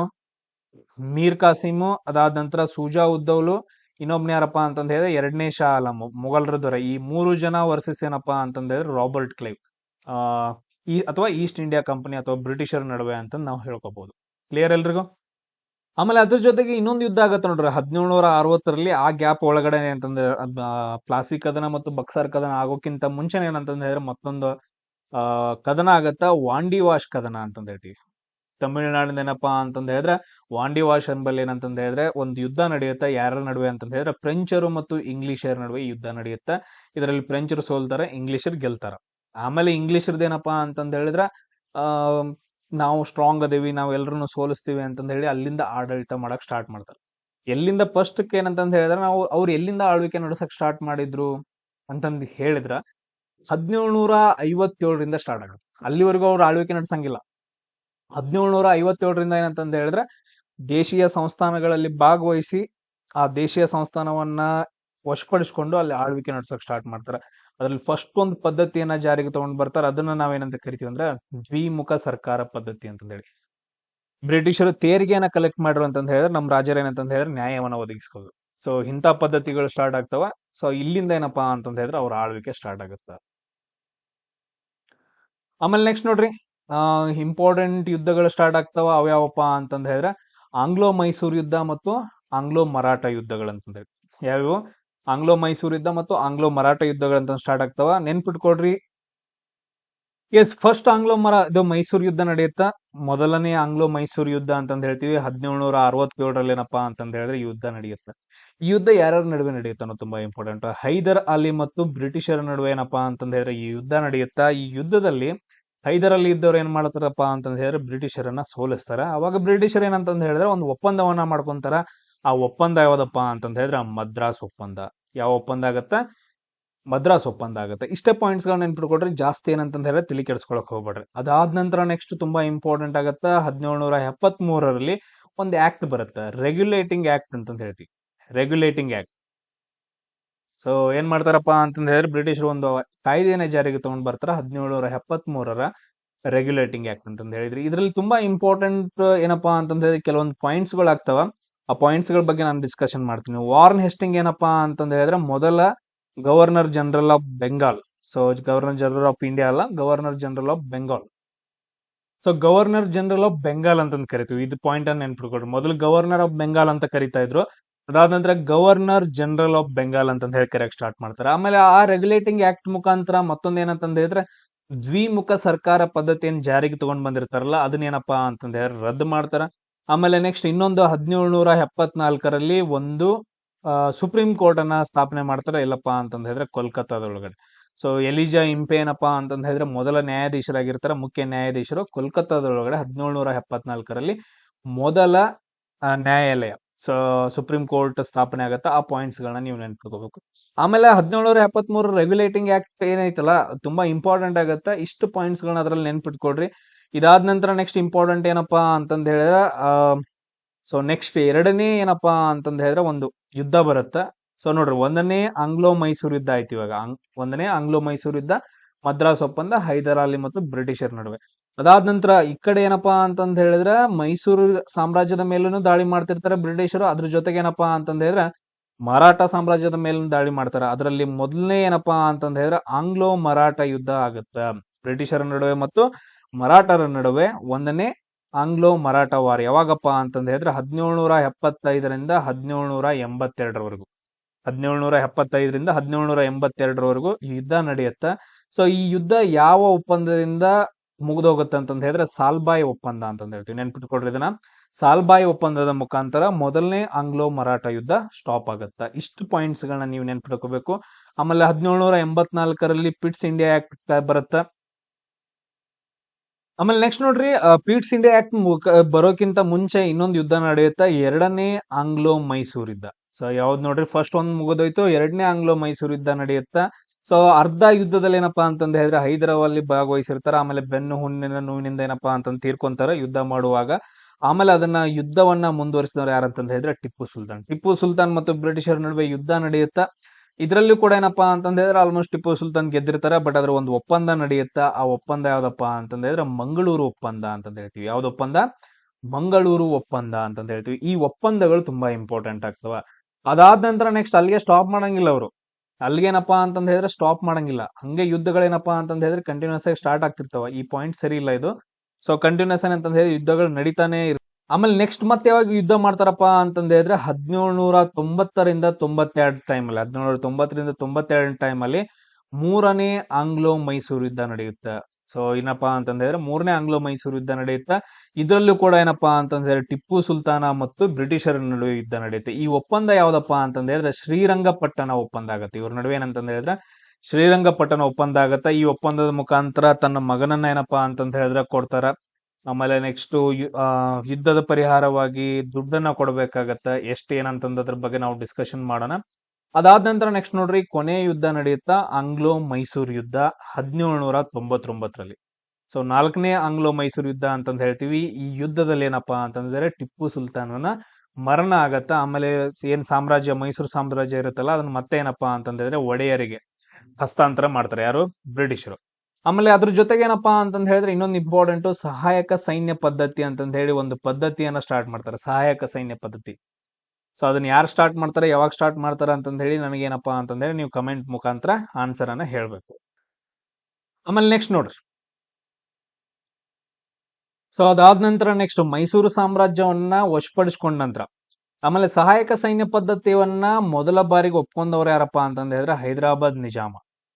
ಸೊ ಹೈದರಾಬಾದ್ ನಿಜಾಮ ಏನಂತಂದ ಹೇಳಿದ್ರೆ ಮೊದಲ ಬಾರಿಗೆ ಬ್ರಿಟಿಷರ ಸಹಾಯಕ ಸೈನ್ಯ ಪದ್ಧತಿಯನ್ನ ಒಪ್ಕೊಂಡಿರ್ತಾರೆ. ಸೇಮ್ ಅದೇ ತರ ನೆಕ್ಸ್ಟ್ ಮತ್ತು ಪದ್ಧತಿಗಳು ಬರ್ತಾವ, ಅದ್ರ ನಾನು ಡಿಸ್ಕಷನ್ ಮಾಡ್ತಾ ಹೋಗ್ತೀನಿ. ಆಮೇಲೆ ನೋಡ್ರಿ 1803ರಿಂದ 1805ರವರೆಗೆ ಎರಡನೇ ಆಂಗ್ಲೋ ಮರಾಠ ವಾರ್ ನಡೆಯುತ್ತೆ. ಸೊ ಎರಡನೇ ಆಂಗ್ಲೋ ಮರಾಠ, ಮೊದಲನೇ ಆಂಗ್ಲೋ ಮರಾಠ ವಾರ್ ನಡೆದು ಹೋಯ್ತು, ಸಾಲ್ಬಾಯಿ ಒಪ್ಪಂದ ಆಯ್ತು. ಆಮೇಲೆ 1803ರಿಂದ 5ರವರೆಗೂ ಎರಡನೇ ಆಂಗ್ಲೋ ಮರಾಠ ಯುದ್ಧ ನಡೆಯುತ್ತೆ. ಯಾರ ನಡುವೆ? ಬ್ರಿಟಿಷರು ಮತ್ತು ಮರಾಠರ ನಡುವೆ. ಇಷ್ಟು ಪಾಯಿಂಟ್ಸ್ ಗಳನ್ನ ನೆನ್ಪಿಟ್ಕೋಬೇಕು. ಆಮೇಲೆ ನೆಕ್ಸ್ಟ್ ಯಾವ ಪಾಯಿಂಟ್ಸ್ ಗಳು ಬರ್ತಾವ ನೋಡೋಣ. ಆಮೇಲೆ 1806ರಲ್ಲಿ ವೆಲ್ಲೂರು ಮ್ಯೂಟಿನಿ ಅಂತಂದ ಹೇಳ್ತೇವೆ. ವೆಲ್ಲೂರಲ್ಲಿ ಏನಪ್ಪಾ ಅಂತಂದ ಹೇಳಿದ್ರೆ ಒಂದು ದಂಗೆ ಆಗತ್ತೆ 1806ರಲ್ಲಿ. ಜಸ್ಟ್ ನೆನ್ಪಿಟ್ಕೊಡ್ರಿ. ಅದ್ರ ಬಗ್ಗೆ ನಾನು ಸಪರೇಟ್ ಆಗಿ ದಂಗೆಗಳು ಭಾರತದಲ್ಲಿ ಸ್ವತಂತ್ರ ಸಂಗ್ರಾಮಕ್ಕೋಸ್ಕರ ಆಮೇಲೆ ಬ್ರಿಟಿಷರ ವಿರುದ್ಧ ಯಾವ್ಯಾವ ದಂಗೆಗಳಾದವು ಅಂತಂದ ಹೇಳಿ ನಾನು ಆಲ್ರೆಡಿ ಕ್ಲಾಸ್ ಕೂಡ ಮಾಡಾಕಿದ್ದೀನಿ, ಇನ್ನೊಂದು ಮಾಡಿ ಹಾಕ್ತೀನಿ ಅದ್ರ ಬಗ್ಗೆ. ಸೊ ವೆಲ್ಲೂರು ದಂಗೆ ಅಂತಂದ ಹೇಳ್ತೀವಿ, ಅದು 1806ರಲ್ಲಿ ಆಗುತ್ತೆ. ಆಮೇಲೆ ನೆಕ್ಸ್ಟ್ ನೋಡ್ರಿ 1817 ಮತ್ತು 1818ರ ಟೈಮಲ್ಲಿ 1817-18ರ ಟೈಮಲ್ಲಿ ಮತ್ತೊಂದು ಯುದ್ಧ ನಡೆಯುತ್ತಾ, ಮೂರನೇ ಆಂಗ್ಲೋ ಮರಾಠ ಯುದ್ಧ. ಈ ಯುದ್ಧದಲ್ಲಿ ಮರಾಠರನ್ನ ಸಂಪೂರ್ಣವಾಗಿ ಸೋಲಿಸಿ ಆ ಸಾಮ್ರಾಜ್ಯವನ್ನು ಕೂಡ ಏನಂತಂದ ಹೇಳಿದ್ರೆ ಬ್ರಿಟಿಷರು ತಮಗೆ ಇದಕ್ಕೆ ಅಂತಂದ ಹೇಳಿದ್ರೆ ಹಸ್ತಾಂತರ ಮಾಡ್ಕೊಂತಾರ. ಆಮೇಲೆ ಇವೆಲ್ಲ ಆದ ನಂತರ ನೆಕ್ಸ್ಟ್ ತುಂಬಾ ಇಂಪಾರ್ಟೆಂಟ್ ಯುದ್ಧಗಳು ಬರ್ತಾವೆ. ಇವಾಗಲೇ ಹೇಳ್ಬಿಟ್ಟಿರ್ತೀನಿ, ನೆಕ್ಸ್ಟ್ ಡಿಸ್ಕಷನ್ ಮಾಡೋದು ಬೇಡ. 1845ರಿಂದ 46ರವರೆಗೂ ಮೊದಲನೇ ಸಿಖ್ ಯುದ್ಧ, ಆಂಗ್ಲೋ ಸಿಖ್ ಯುದ್ಧ ಅಂತಂದ ಹೇಳ್ತೀವಿ. ಆಮೇಲೆ ನೆಕ್ಸ್ಟ್ ಇನ್ನೊಂದು ಯಾವ್ದಪ್ಪ ಅಂತಂದ ಹೇಳಿದ್ರೆ 1848ರಿಂದ 49 ಎರಡನೇ ಆಂಗ್ಲೋ ಸಿಖ್ ಯುದ್ಧ. ಈ ಎರಡು ಯುದ್ಧಗಳ ಬಗ್ಗೆ ಏನಪ್ಪಾ ಅಂತಂದ್ರೆ ನಮ್ ಕ್ವಶನ್ ಅನ್ನ ಕೇಳಿದಾರ. ಆಮೇಲೆ ನೆಕ್ಸ್ಟ್ ನೋಡ್ರಿ, ಆಲ್ಮೋಸ್ಟ್ ಏನಂತಂದ ಹೇಳಿದ್ರೆ 1828ರ ಟೈಮ್ ಅಲ್ಲಿ ಗವರ್ನರ್ ಜನರಲ್ ಆಗಿ ಯಾರು ಬಂದಿರ್ತಾರ? William Bentinck ಬಂದಿರ್ತಾನ. ಯಾರು? William Bentinck. ಸೊ ಅವ್ರೇನ್ ಮಾಡ್ತಾರಪ್ಪ ಅಂತಂದ ಹೇಳಿದ್ರೆ ರಾಜಾರಾಮ್ ಮೋಹನ್ ರಾಯರ ಜೊತೆಗೆ ಸೇರ್ಬಿಟ್ಟು ಸತಿ ಪದ್ಧತಿಯನ್ನ ಅಬಾಲಿಷ್ ಮಾಡ್ತಾರೆ. ಸತಿ ಸಹಗಮನ ಪದ್ಧತಿ ಏನ್ ಬರುತ್ತಲ್ಲ ಆ ಪದ್ಧತಿಯನ್ನ ಏನಪ್ಪಾ ಅಂತಂದ ಹೇಳಿದ್ರೆ 1829ರಲ್ಲಿ ತೆಗೆದು ಹಾಕ್ತಾರ. ಈ ಪಾಯಿಂಟ್ ತುಂಬಾ ಇಂಪಾರ್ಟೆಂಟ್ ಆಗುತ್ತೆ. ಆಮೇಲೆ ನೆಕ್ಸ್ಟ್ ಏನೇನ್ ಇಂಪಾರ್ಟೆಂಟ್ ಬರ್ತಾವ ನೋಡೋಣ. ನೆಕ್ಸ್ಟ್ ಏನಪ್ಪಾ ಅಂತಂದ ಹೇಳಿದ್ರೆ 1833ರ ಆಕ್ಟ್ ಅಂತಂದ ಹೇಳ್ತೀವಿ. ಸೊ ಇಲ್ಲೇನ್ ಮಾಡ್ತಾರಪ್ಪ ಅಂತಂದ ಹೇಳಿದ್ರೆ ಗವರ್ನರ್ ಜನರಲ್ ಆಫ್ ಬೆಂಗಾಲ್ ಏನಿರ್ತಾರಲ್ಲ ಅವ್ರನ್ನ ಏನಂತ ಕರೀತಾರ? ಗವರ್ನರ್ ಜನರಲ್ ಆಫ್ ಇಂಡಿಯಾ ಅಂತಂದ ಹೇಳಿ ಕರೀತಾರ. ಮೊದಲ ಗವರ್ನರ್ ಜನರಲ್ ಆಫ್ ಇಂಡಿಯಾ ಯಾರು? Sir William Bentinck. William Bentinck ಏನಪ್ಪಾ ಅಂತಂದ ಹೇಳಿದ್ರೆ ಮೊದಲ ಭಾರತೀಯ ಗವರ್ನರ್ ಜನರಲ್ ಅಂತಂದ ಹೇಳ್ತೀವಿ. ಈ ಪಾಯಿಂಟ್ ಅನ್ನ ನೆನ್ಪಿಟ್ಕೋಬೇಕು. ಆಮೇಲೆ ಎಜುಕೇಶನ್ಗೋಸ್ಕರ ಎಜುಕೇಶನ್ಗೋಸ್ಕರ ಏನಪ್ಪ, ಶಿಕ್ಷಣಕ್ಕೋಸ್ಕರ ಏನಪ್ಪಾ ಅಂತಂದ ಹೇಳಿದ್ರೆ 1 ಲಕ್ಷ ರೂಪಾಯಿ ಏನಂತಂದ ಹೇಳಿದ್ರೆ ಮೀಸಲಿಡ್ತಾರ. ಆ ಪಾಯಿಂಟ್ ಕೂಡ ಏನಂತಂದ ಹೇಳಿದ್ರೆ ಇದ್ರಲ್ಲೇ ಬರುತ್ತೆ. ಅದಾದ ನಂತರ ನೆಕ್ಸ್ಟ್ ನೋಡ್ರಿ, ತುಂಬಾ ಇಂಪಾರ್ಟೆಂಟ್, ದತ್ತು ಮಕ್ಕಳಿಗೆ ಹಕ್ಕಿಲ್ಲ ಅಂತಂದ ಹೇಳಿ ಒಂದು ಪದ್ಧತಿ ಬರುತ್ತೆ.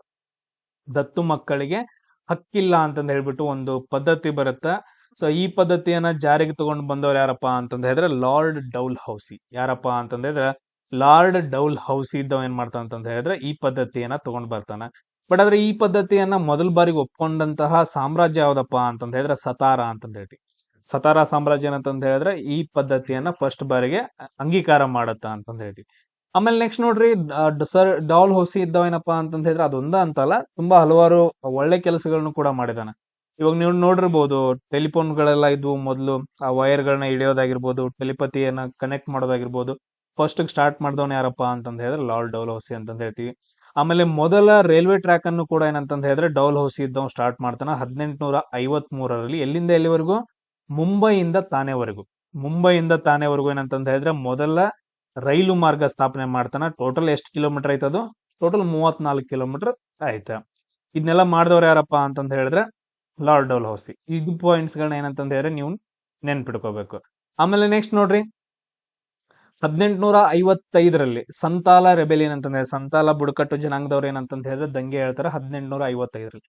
ಈ ಕ್ವಶನ್ ಅನ್ನ ಕೇಳಿರೋದ್ರಿಂದ ನಾನು ನಿಮ್ಗೆ ಹಾಕಿದ್ದೀನಿ. 1855 ಸಂತಾಲ ಬುಡಕಟ್ಟು ಜನಾಂಗದವ್ರು ಏನಪ್ಪಾ ಅಂತಂದ್ರೆ ದಂಗೆಯನ್ನ ಹೇಳ್ತಾರ. ಆಮೇಲೆ 1856ರಲ್ಲಿ ಹಿಂದೂ ವಿಡೋಸ್ ರಿಮ್ಯಾರೇಜ್ ಆಕ್ಟ್ ಅಂತಂದ ಹೇಳಿ, ಅಂದ್ರೆ ಹಿಂದೂ ವಿಧವೆ ರಿಮ್ಯಾರೇಜ್ ಆಕ್ಟ್ ಅಂತಂದ ಹೇಳಿ, ಮರು ಮದುವೆ ಮಾಡ್ಕೋಬಹುದು ಅಂತಂದ ಹೇಳ್ಬಿಟ್ಟು ಒಂದು ಆಕ್ಟ್ ಬರುತ್ತೆ, ಹಿಂದೂ ವಿಡೋಸ್ ರಿಮ್ಯಾರೇಜ್ ಆಕ್ಟ್ ಅಂತಂದ ಹೇಳಿ 1856ರಲ್ಲಿ. ಇದು ಕ್ವಶನ್ ಕೂಡ ಏನಪ್ಪಾ ಅಂತಂದ ಹೇಳಿದ್ರೆ ಕೇಳಿದಾರ. ಆಮೇಲೆ 1857ರಲ್ಲಿ ಏನಾಗತ್ತಪ್ಪ ಅಂತಂದ ಹೇಳಿದ್ರೆ ಮೊದಲ ಸ್ವಾತಂತ್ರ್ಯ ಸಂಗ್ರಾಮ ಆಗತ್ತ. ನಮ್ಮ ಭಾರತ ದೇಶದಲ್ಲಿ ಏನೋ ಮೊದಲ ಸ್ವಾತಂತ್ರ್ಯ ಸಂಗ್ರಾಮ ಉಂಟಾಗತ್ತ. ಬೇರೆ ಬೇರೆ ಪ್ರದೇಶಗಳಿಂದ ಏನಪ್ಪಾ ಅಂತಂದ ಹೇಳಿದ್ರೆ ದಾಳಿಯನ್ನ, ಅಂದ್ರೆ ಬ್ರಿಟಿಷರ ವಿರುದ್ಧ ದಂಗೆಯನ್ನ ಹೇಳ್ತಾರ. ಸೊ ಉತ್ತರ ಪ್ರದೇಶದಿಂದ ಆಗಿರ್ಬೋದು, ಝಾನ್ಸಿಯಿಂದ ಆಗಿರ್ಬೋದು, ಇವನ್ ನಮ್ ಕರ್ನಾಟಕದಲ್ಲಿ ಆಗಿರ್ಬೋದು. ಸೊ ಅದ್ರ ಮೇಲೆ ಏನಪ್ಪಾ ಅಂತಂದ ಹೇಳಿ ಒಂದು ಕ್ಲಾಸ್ ಆಲ್ರೆಡಿ ಮಾಡಿ ಹಾಕಿದೀವಿ. ಸೊ ಅದನ್ನು ಕೂಡ ಏನ್ ಮಾಡ್ತೀನಿ. ಸೊ ಅಲ್ಲಿ ತುಂಬಾ ಇಂಪಾರ್ಟೆಂಟ್ ಬರ್ತಾರೆ ನೋಡ್ರಿ, ನಾನಾ ಸಾಹೇಬ್ ಆಗಿರ್ಬೋದು. ಆಮೇಲೆ ಮಂಗಲ್ ಪಾಂಡೆಯಿಂದ ಸ್ಟಾರ್ಟ್ ಆಗತ್ತದು ಮೊದಲನೇ ಸ್ವಾತಂತ್ರ್ಯ ಸಂಗ್ರಾಮ. ಮಂಗಲ್ ಪಾಂಡೆ ಅನ್ನೋ ಒಬ್ಬ ಸೈನಿಕ ಏನ್ ಮಾಡತ್ತಪ್ಪ ಅಂತಂದ್ರೆ ಗುಂಡಿಟ್ಕೊಳ್ತಾನ. ಅಲ್ಲಿಂದ ಸ್ಟಾರ್ಟ್ ಆದಂತದ್ದು ಏನಪ್ಪಾ ಅಂತಂದ್ರೆ ಅದನ್ನ ನಾವು ಮೊದಲ ಸ್ವಾತಂತ್ರ್ಯ ಸಂಗ್ರಾಮ ಅಂತಂದ ಹೇಳ್ತೀವಿ. ಅದನ್ನ ಯಾರು ಕರೆದ್ರಂಗ? ಆ ದಂಗೆಯನ್ನ ಮೊದಲ ಸ್ವಾತಂತ್ರ್ಯ ಸಂಗ್ರಾಮ ಅಂತಂದ ಹೇಳಿ ಯಾರು ಕರೀತಾರಪ್ಪ ಅಂತಂದ್ರೆ ವಿ ಡಿ ಸಾವರ್ಕರ್. ಯಾರು ಕರೀತಾರ? ವಿ ಡಿ ಸಾವರ್ಕರ್ ಅವ್ರು ಕರೀತಾರ. ಇದು ಪಾಯಿಂಟ್ ಇಂಪಾರ್ಟೆಂಟ್ ಆಗುತ್ತೆ. ಅದಾದ ನಂತರ ನೆಕ್ಸ್ಟ್ 1858ರಲ್ಲಿ ಏನಪ್ಪಾ ಅಂತಂದ ಹೇಳಿದ್ರೆ ಒಂದು ಕಾಯ್ದೆಯನ್ನ ಜಾರಿಗೆ ತಗೊಂಡು ಬರ್ತಾರ, ಬ್ರಿಟಿಷ್ ಕಾಯ್ದೆ ರಾಣಿ ಅಂತಂದ ಹೇಳ್ತೀವಿ. ಟೋಟಲ್ ಆಗಿ ಇಂಡಿಯಾಕ್ ಹೆಡ್ ಯಾರಾಗ್ತಾರಪ್ಪ ಅಂತಂದ್ರೆ ಅವಾಗ ಬ್ರಿಟಿಷ್ ರಾಣಿ ಆಗ್ತಾರ, ಬ್ರಿಟಿಷ್ ರಾಣಿ. ಆಮೇಲೆ ಅದ್ರ ಜೊತೆಗೆ ಮುಂಬೈ, ಮದ್ರಾಸ್ ಯೂನಿವರ್ಸಿಟಿಗಳನ್ನ ಸ್ಥಾಪನೆ ಮಾಡ್ತಾರೆ. ಟೋಟಲ್ ಆಗಿ 3 ಯೂನಿವರ್ಸಿಟಿಗಳನ್ನ ಸ್ಥಾಪನೆ ಮಾಡ್ತಾರ. ಕೋಲ್ಕತ್ತಾ, ಮುಂಬೈ ಮತ್ತು ಮದ್ರಾಸ್ ಯೂನಿವರ್ಸಿಟಿಗಳನ್ನ ಸ್ಥಾಪನೆ ಮಾಡ್ತಾರ. ಕ್ಲಿಯರ್ ಎಲ್ರಿಗೂ? ಆಮೇಲೆ next governor general of India ಏನ್ ಇರ್ತಾರಲ್ಲ ಅವ್ರನ್ನ ಏನಂತ ಕರೀತಾರಪ್ಪ ಅಂತಂದ್ರೆ ವೈಸ್ ರಾಯ್ ಅಂತಂದ ಹೇಳಿ ಕರೀತಾರ. ಸೊ ಮೊದಲ ವೈಸ್ ರಾಯ್ ಯಾರ ಅಂತಂದ ಹೇಳಿ ನನಗೆ ಏನ್ ಮಾಡ್ರಿ ಅಂತ ಒಂದ್ ಮೆಸೇಜ್ ಹಾಕರ್ ನೋಡ್ರಿ. ಸೊ ಇಲ್ಲಿ ನೋಡ್ರಿ 1857ರಲ್ಲಿ ಏನಪ್ಪಾ ಅಂತಂದ ಹೇಳಿದ್ರೆ ಮದ್ರಾಸ್, ಕೋಲ್ಕತ್ತಾ, ಬಾಂಬೆ 3 ಯೂನಿವರ್ಸಿಟಿಗಳು ಸ್ಥಾಪನೆ ಆಗ್ತಾವ ಅಂತಂದ ಹೇಳಿದೆ. ಆಮೇಲೆ 1861ರಲ್ಲಿ ನೋಡ್ರಿ ರವೀಂದ್ರನಾಥ್ ಟ್ಯಾಗೋರ್ ಅವ್ರ ಏನಪ್ಪಾ ಅಂತಂದ ಹೇಳಿದ್ರೆ ಜನನ ಆಗ್ತಾರ. ಸೊ ಹುಟ್ಟುತ್ತಾರ. ರವೀಂದ್ರನಾಥ್ ಟ್ಯಾಗೋರ್ ಬಗ್ಗೆ ಏನಪ್ಪಾ ಅಂತಂದ ಹೇಳಿದ್ರೆ ನೀವು ನೋಡಿರ್ಬೋದು, ರಾಷ್ಟ್ರಗೀತೆಯನ್ನಂತ ಬರೆದವರು. ರಾಷ್ಟ್ರಗೀತೆ ಜನಗಣಮನ ಏನೈತಲ್ಲ ಆ ಗೀತೆಯನ್ನ ಬರೆದವ್ರು ಏನಪ್ಪಾ ಅಂತಂದ ಹೇಳಿದ್ರೆ ರವೀಂದ್ರನಾಥ್ ಟ್ಯಾಗೋರ್. ಆಮೇಲೆ ಇನ್ನೊಂದು ತುಂಬಾ ಇಂಪಾರ್ಟೆಂಟ್, ನಮ್ ಕರ್ನಾಟಕದ ಒಂದು ಕರಾವಳಿ ಪ್ರದೇಶ ಯಾವ್ದಪ್ಪ ಅಂತಂದ ಹೇಳಿದ್ರೆ ಕಾರವಾರ ಕರಾವಳಿ ಪ್ರದೇಶವನ್ನ ನಾವು ರವೀಂದ್ರನಾಥ್ ಟ್ಯಾಗೋರ್ ಅದು ಪ್ರದೇಶ ಅಂತಾನು ಕೂಡ ಏನಂತಂದ ಹೇಳಿದ್ರೆ ಕರೀತಾರೆ. ಈ ಪಾಯಿಂಟ್ ಕೂಡ ಏನಂತಂದ ಹೇಳಿದ್ರೆ ಕ್ವಶನ್ ಅಲ್ಲಿ ಕೇಳಿದಾರೆ ಆಲ್ರೆಡಿ ರವೀಂದ್ರನಾಥ್ ಟ್ಯಾಗೋರ್. ಆಮೇಲೆ ಇವ್ರಿಗೇನಪ್ಪಾ ಅಂತಂದ ಹೇಳಿದ್ರೆ ಭಾರತದ ಮೊದಲ ನೊಬೆಲ್, ಅಂದ್ರೆ ಭಾರತದಕ್ಕೆ ಏನಪ್ಪಾ ಅಂತಂದ ಹೇಳಿದ್ರೆ ಮೊದಲ ನೊಬೆಲ್ ಪ್ರೈಸ್ ಸಿಗುತ್ತೆ. ಅದು ಯಾರಿಂದ ಏನಂತಂದ ಹೇಳಿದ್ರೆ ರವೀಂದ್ರನಾಥ್ ಟ್ಯಾಗೋರ್ ಅವರಿಂದ ನಮ್ಗ ನೊಬೆಲ್ ಪ್ರೈಸ್ ಸಿಗುತ್ತೆ. ಸೊ ಇಷ್ಟು ಪಾಯಿಂಟ್ಸ್ ಗಳನ್ನ ಇವ್ರ ಬಗ್ಗೆ ನೀವು ನೆನ್ಪಿಟ್ಕೋಬೇಕು. ಆಮೇಲೆ ನೆಕ್ಸ್ಟ್ ನೋಡ್ರಿ 1863ರಲ್ಲಿ ಏನಪ್ಪಾ ಅಂತಂದ ಹೇಳಿದ್ರೆ ಸ್ವಾಮಿ ವಿವೇಕಾನಂದರದ ಏನಪ್ಪಾ ಅಂತಂದ ಹೇಳಿದ್ರೆ ಜನ್ಮದಿನ. ಸೊ ಇವ್ರ ಜನ್ಮದಿನ ಯಾವಾಗ? ನಾವು ಯಾವ ದಿನ ಆಚರಣೆ ಮಾಡ್ತೀವಿ? ಜನವರಿ 12. ಸೊ ಅದನ್ನ ನಾವು ಏನಂತ ಕರಿತೀವಪ್ಪ ಅಂತಂದ ಹೇಳಿದ್ರೆ ರಾಷ್ಟ್ರೀಯ ಯುವ ದಿನ ಅಂತಾನು ಕರಿತೀವಿ. ಏನಂತ ಕರಿತೀವಿ? ರಾಷ್ಟ್ರೀಯ ಯುವ ದಿನ ಅಂತ ಕರಿತೀವಿ. ಇವ್ರೇನಪ್ಪಾ ಅಂತಂದ ಹೇಳಿದ್ರೆ 1893ರಲ್ಲಿ ಒಂದು ವಿಶ್ವ ಧರ್ಮ ಸಮ್ಮೇಳನವನ್ನ ಅಟೆಂಡ್ ಮಾಡ್ತಾರ. ಅದೆಲ್ಲಿ ನಡೆದಿರತ್ತಂತಂದ ಹೇಳಿದ್ರೆ ಚಿಕಾಗೋ ಒಳಗಡೆ. ಸೊ ಹಿಂದೂ ಧರ್ಮದ ಬಗ್ಗೆ ಏನಪ್ಪಾ ಅಂತಂದ ಹೇಳಿದ್ರೆ ಒಂದು ಭಾಷಣವನ್ನ ಮಾಡಿರ್ತಾರ. ಸೊ ಸ್ವಾಮಿ ವಿವೇಕಾನಂದರ ಬಗ್ಗೆ. ಆಮೇಲೆ ಇವ್ರು ಏನ್ ಮಾಡ್ತಾರ ಅಂತಂದ ಹೇಳಿದ್ರೆ ರಾಮಕೃಷ್ಣ ಮಿಷನ್ ಅನ್ನೋ ಏನಪ್ಪಾ ಅಂತಂದ್ರೆ ಒಂದು ಸಂಸ್ಥೆಯನ್ನ ಸ್ಥಾಪನೆ ಮಾಡ್ತಾರ. ಸೊ ಇಷ್ಟು ಪಾಯಿಂಟ್ಸ್ ಗಳು ಇದ್ರಲ್ಲಿ ನೆನ್ಪಿಟ್ಕೋಬೇಕು. ಆಮೇಲೆ ನೆಕ್ಸ್ಟ್ ನೋಡ್ರಿ 1869ರಲ್ಲಿ ಸೊ ಮಹಾತ್ಮ ಗಾಂಧೀಜಿಯವರ ಜನನ ಆಗತ್ತೆ ಇಲ್ಲಿ ಗುಜರಾತಿನ ಪೋರ್ಬಂದರ್ ಅಂತಂದ್ ಹೇಳ್ತೀವಿ. ಆಮೇಲೆ ನೆಕ್ಸ್ಟ್ ನೋಡ್ರಿ ಮಹಾತ್ಮ ಗಾಂಧೀಜಿಯವರು ಬಂದ್ರು ಅಂತಂದ್ ಹೇಳಿದ್ರ ಹಲವಾರು ಚಳುವಳಿಗಳನ್ನ ಮಾಡ್ತಾರ ಬ್ರಿಟಿಷರ ವಿರುದ್ಧ. ಸೊ ಆಯಾ ಟೈಮ್ ಬಂದಾಗ ಅಂದ್ರೆ ಟೈಮ್ ಲೈನ್ ಬಂದಾಗ ನಾವು ಡಿಸ್ಕಷನ್ ಮಾಡ್ತಾ ಹೋಗೋಣ. ಬಟ್ ಆದ್ರೂ ನಾನು ಹೇಳಿರ್ತೀನಿ ನೋಡ್ರಿ, ಅವರು 1915ರಲ್ಲಿ ಏನಪ್ಪಾ ಅಂತಂದ್ ಹೇಳಿದ್ರ ಸೌತ್ ಆಫ್ರಿಕಾದಿಂದ ಭಾರತಕ್ಕೆ ರಿಟರ್ನ್ ಬರ್ತಾರ. ಆಮೇಲೆ ನೆಕ್ಸ್ಟ್ ಚಳುವಳಿಗಳನ್ನ ಸ್ಟಾರ್ಟ್ ಮಾಡ್ತಾರ. ಚಂಪಾರಣ್ಯ ಸತ್ಯಾಗ್ರಹ ಅಂತಂದ್ ಹೇಳ್ತೀವಿ, ಅಲಹಾಬಾದ್ ಮಿಲ್ ಸತ್ಯಾಗ್ರಹ, ಅಸಹಕಾರ ಚಳವಳಿ, ಕಾನೂನು ಭಂಗ ಚಳವಳಿ, ದಂಡಿ ಸತ್ಯಾಗ್ರಹ, ಆಮೇಲೆ ಕ್ವಿಟ್ ಇಂಡಿಯಾ ಮೂವ್ಮೆಂಟ್, ಈ ರೀತಿಯಾಗಿ ಹಲವಾರು ಚಳುವಳಿಗಳನ್ನ ಮಾಡ್ತಾರ. ಅದ್ರ ಜೊತೆಗೆ ಏನಪ್ಪಾ ಅಂತಂದ್ ಹೇಳಿದ್ರೆ ಅವರು ಬುಕ್ಸ್ ಗಳನ್ನು ಕೂಡ ಬರೆದಿದ್ದಾರೆ. ಆಮೇಲೆ ಪತ್ರಿಕೆಗಳನ್ನು ಕೂಡ ಏನಂತಂದ ಹೇಳಿದ್ರೆ ಬಿಡುಗಡೆ ಮಾಡಿದಾರೆ. ಆಯಾ ಟೈಮ್ ಬಂದಾಗ ನಾವು ಅದಗಳನ್ನ ಡಿಸ್ಕಷನ್ ಮಾಡ್ತಾ ಹೋಗೋಣ. ಅದಾದ ನಂತರ ನೆಕ್ಸ್ಟ್ ನೋಡ್ರಿ 1873ರಲ್ಲಿ ಜ್ಯೋತಿರಾವ್ ಬಾಪುಲೆ ಅವ್ರು ಏನ್ ಮಾಡ್ತಾರಪ್ಪ ಅಂತಂದ ಹೇಳಿದ್ರೆ ಸತ್ಯಶೋಧಕ ಸಮಾಜವನ್ನ ಸ್ಥಾಪನೆ ಮಾಡ್ತಾರ. ಆಮೇಲೆ ನೆಕ್ಸ್ಟ್ ರಾಜಾರಾಮ್ ಮೋಹನ್ ರಾಯ್ ಅವರು ಯಾವ ಸಮಾಜವನ್ನ ಸ್ಥಾಪನೆ ಮಾಡ್ತಾರ? ಬ್ರಹ್ಮ ಸಮಾಜವನ್ನ ಸ್ಥಾಪನೆ ಮಾಡ್ತಾರೆ. ಯಾವುದು? ಬ್ರಹ್ಮ ಸಮಾಜವನ್ನ ಏನಪ್ಪಾ ಅಂತಂದ್ರೆ ಸ್ಥಾಪನೆ ಮಾಡ್ತಾರ. ಅದೇ ನೀವು ನೋಡಿರ್ಬೋದು ಆ ಬುಕ್ ಅಲ್ಲಿ ಓದುವಾಗ ನಿಮ್ ಕಂಟಿನ್ಯೂಸ್ ಆಗಿ ಬರುತ್ತಾ. 1875ರಲ್ಲಿ ಸ್ವಾಮಿ ದಯಾನಂದ ಸರಸ್ವತಿ ಅವರು ಆರ್ಯ ಸಮಾಜವನ್ನ ಸ್ಥಾಪನೆ ಮಾಡ್ತಾರ. ಆಮೇಲೆ ಇವರೊಂದು ಗ್ರಂಥ ಅಥವಾ ಬುಕ್ ಅನ್ನ ಬರೀತಾರ. ಅದ್ರ ಏನಪ್ಪಾ ಅಂತಂದ ಹೇಳಿದ್ರೆ ಹೆಸರು ಸತ್ಯಾರ್ಥಕ ಪ್ರಕಾಶ ಅಂತಂದ ಹೇಳ್ತೀವಿ. ಏನಂತ ಹೇಳ್ತೀವಿ? ಸತ್ಯಾರ್ಥಕ ಪ್ರಕಾಶ ಅಂತಂದ ಹೇಳ್ತೀವಿ. ಆಮೇಲೆ ಇವರೊಂದು ಘೋಷಣೆಯನ್ನು ಕೂಡ ಕೂಗ್ತಾರ. ಏನಪ್ಪಾ ಅಂತಂದ ಹೇಳಿದ್ರೆ ಅದು ವೇದಗಳಿಗೆ ಹಿಂದಿರುಗಿ ಅಂತಂದೇಳಿ. ವೇದಗಳಿಗೆ ಏನಪ್ಪಾ ಅಂತಂದ ಹೇಳಿದ್ರೆ ಹಿಂದಿರುಗಿ ಅಂತಂದ ಹೇಳಿ ಇವರೊಂದು ಘೋಷಣೆಯನ್ನು ಕೂಡ ಕೂಗ್ತಾರ. ಯಾರು? ದಯಾನಂದ್ ಸರಸ್ವತಿ ಅವರು.